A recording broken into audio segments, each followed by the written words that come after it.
perkara dengan menguatkan alat bukti. Kita juga sudah mempunyai beberapa alat bukti yang memang menguatkan dan mengarah kepada beberapa tersangka ini ya. Nah, tetapi pengakuan tidak menjadi syarat utama untuk menjadikan seseorang menjadi tersangka. Nah, hanya memang waktunya memang hampir bersamaan. Nah, sehingga pada saat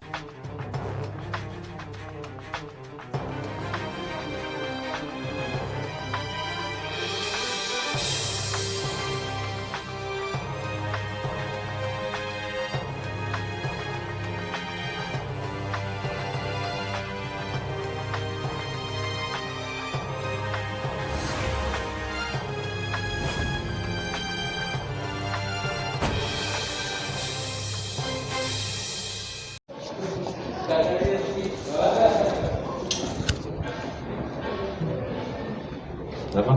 Siap namanya? Oke. Ayo, Ki. Oke. Roll.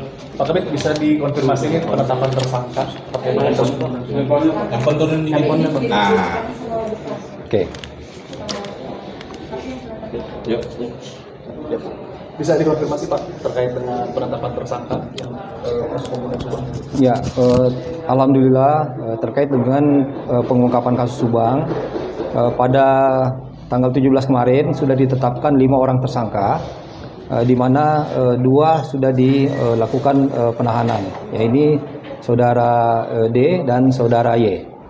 Nah, memang kemarin sempat hadir saudara D di Mapolda untuk dilakukan pemeriksaan tambahan.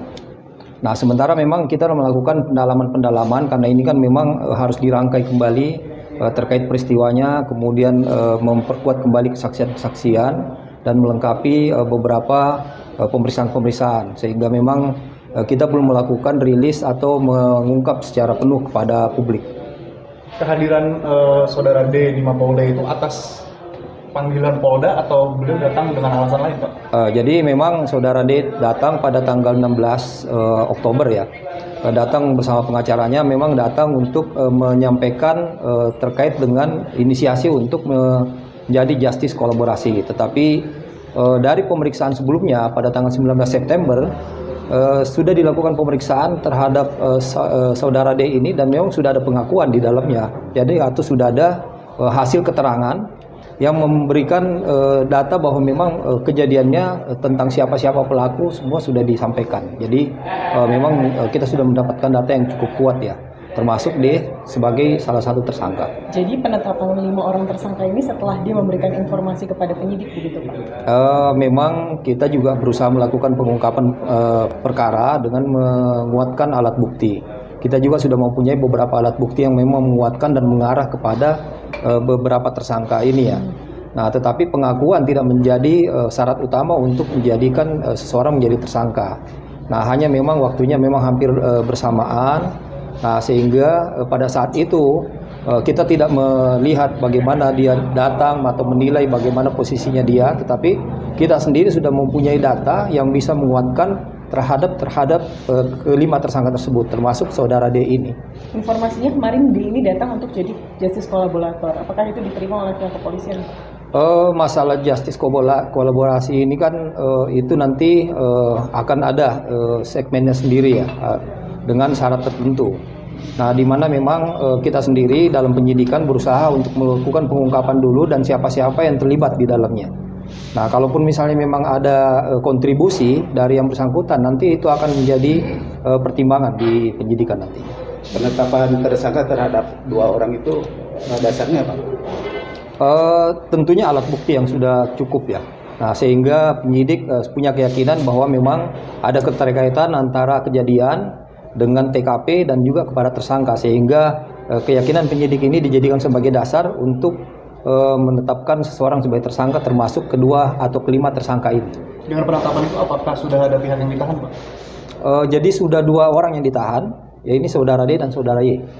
Yang ketiga kenapa masih belum ditahan ya Pak? Ini masih ada pertimbangan penyidik, nanti tetap juga akan kita melalui proses yang sama dengan yang lain, tetapi ini kan masih dalam melakukan pendalaman semua. Kalau peran-perannya sendiri Pak, apa udah ada? Nanti pelan-pelan, kita masih belum info secara penuh, karena memang kasus ini cukup rumit dan cukup makan banyak energi ya. Nah, sehingga memang penyidik itu berusaha mengerjakan secara hati-hati sesuai dengan norma hukum, sehingga betul-betul bisa akuntabel dan bisa dipertanggungjawabkan.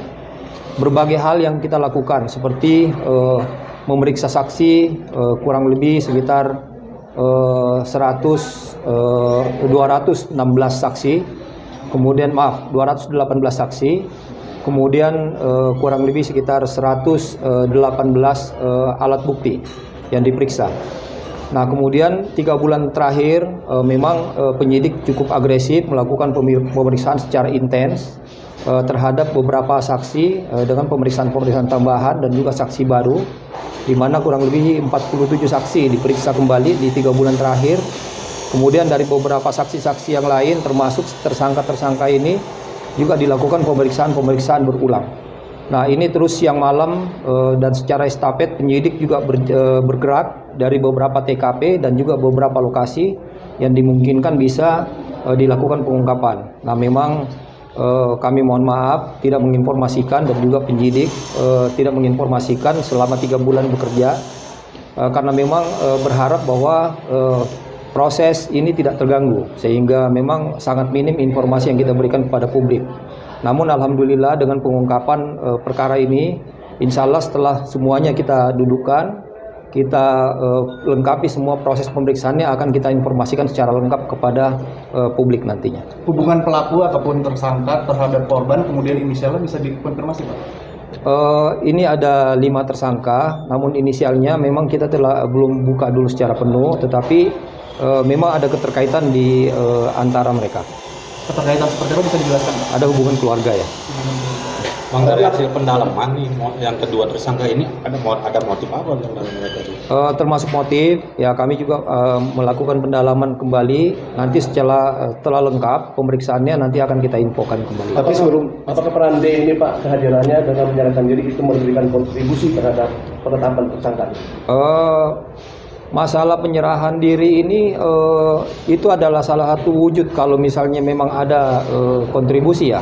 Tetapi penyerahan diri ini sebelumnya tidak relevan dengan hasil pemeriksaan yang kita punya.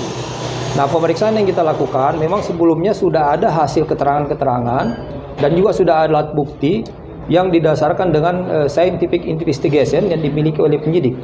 Sehingga memang tinggal kita dudukkan dengan gelar perkara. Nah, dari gelar perkara itu akhirnya bisa ditunjukkan memang ada keterlibatan dari 5 tersangka ini, dan dengan melalui gelar perkara itu ditetapkan 5 tersangka ini sebagai pelaku atau orang yang terlibat di dalam perkara kejadian ini. Berdasarkan dari keterangan saudara D, apa yang membuat dia akhirnya ingin membuka kasus tersebut? Belum sampai ke sana. Ya, belum. Apa nanti mungkin ke depan bisa bertambah tersangka? Penyidikan tetap berjalan, pemeriksaan juga tetap intens. Nanti kita akan lihat perkembangannya. Kita tidak memungkinkan segala hal karena hasil pemeriksaan itu harus betul-betul objektif, sehingga harus berdasarkan dasar yang kuat untuk menetapkan seseorang sebagai tersangka. Jadi kita lihat saja perkembangan penyidikannya. Berarti ada kemungkinan bertambah tersangkanya, Pak? Itu dia, kita tidak boleh berasumsi dalam hal penyidikan ya. Tetapi kita berdasarkan hasil penyidikan yang selama berjalan. Nanti kita lihat saja perkembangannya. Jadi untuk saat ini hanya 2. Sementara yang kita tetapkan sebagai tersangka ada 5 orang. Kemudian 2 orang sudah ditahan di Polda. Pak, kronologi lebih jelasnya dong Pak terkait kedatangan di ke Mapolda Jabar. Kehadirannya waktu itu pada tanggal hari Senin tanggal 17 Oktober bersama pengacaranya menghadap kepada penyidik untuk menyampaikan dan mengajukan diri sebagai justice kolaborasi. Tetapi sebelumnya pada tanggal 19 September dari pemeriksaan terhadap yang bersangkutan, kita sudah mendapatkan keterangan-keterangan terkait dengan para tersangka yang lain, dan juga beberapa kejadian yang mengkaitkan para tersangka yang ditetapkan ini dengan kejadian tersebut sebagai pelaku. Izin Pak, sebetulnya apa sih Pak yang menyulitkan kasus Subang ini sampai dalam waktu ini baru ada titik terang Pak mungkin? Memang dalam penyidikan kasus, termasuk kasus yang ditangani ini, kita berusaha melakukan penyidikan secara akuntabel berdasarkan dengan norma hukum. Nah, di mana ada syarat tentang pembuktian yang berdasarkan hukum, yang harus betul-betul kita dudukkan sehingga penyidik tidak bisa sembrono menetapkan seseorang sebagai tersangka. Nah, setelah alat bukti ini cukup kuat dan meyakinkan, akhirnya penyidik melakukan gelar perkara dan bisa menyimpulkan dan menentukan siapa tersangkanya. Izin, dan apa berkaitan dengan yayasan yang dikelola oleh almarhumah? Itu masih kita dalamin. Terima kasih. Makasih Pak Kabit. Oke, sip.